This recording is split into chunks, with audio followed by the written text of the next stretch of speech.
So let's get right into it. Rhetoric, the study of intentional communication and its impact on a given individual or social group, is concerned with persuasion.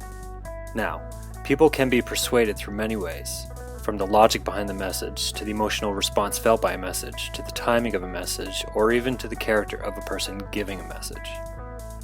One who studies rhetoric will sooner or later find that communicating effectively, whether that means getting something you want, changing a person's actions, or altering a person's belief system, requires an in-depth knowledge of how individuals and groups are persuaded. Aristotle, one of the most significant forefathers in the history of rhetoric, knew a considerable amount about this, and it is from his writings that we largely draw our current understanding of appeals and definition of rhetoric. Speaking of definitions, let's see Aristotle's.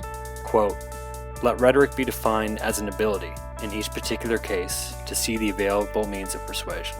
End quote. Rhetoric is an ability to understand the audience and use whatever means necessary or appropriate to meet your end.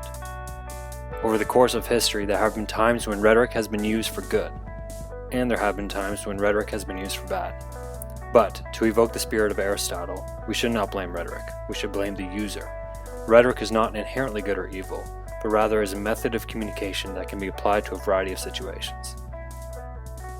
Okay, so let's fast forward to our current cultural context. More often than not, we are the receivers of messages and not the givers of them.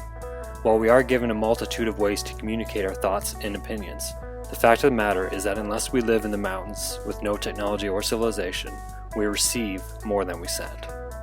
It's important to note that in Aristotle's definition, seeing the available means of persuasion does not only apply to the speaker and the ability to persuade the audience. No, it applies to the audience, the seer, the listener of the message being communicated. For Aristotle, a good rhetorician was not only able to convince an audience, but was also able to think critically about the messages they were receiving as an audience member.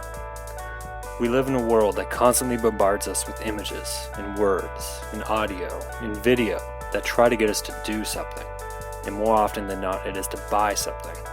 Most of the rhetorical calls to action we encounter revolve around economic exchange, and the social or material image that results from this exchange. The rhetorical purpose of ads are clear: buy. But they are more than just that. They also communicate subtle messages to the receiver about culture, society, and the way we should act and think within it.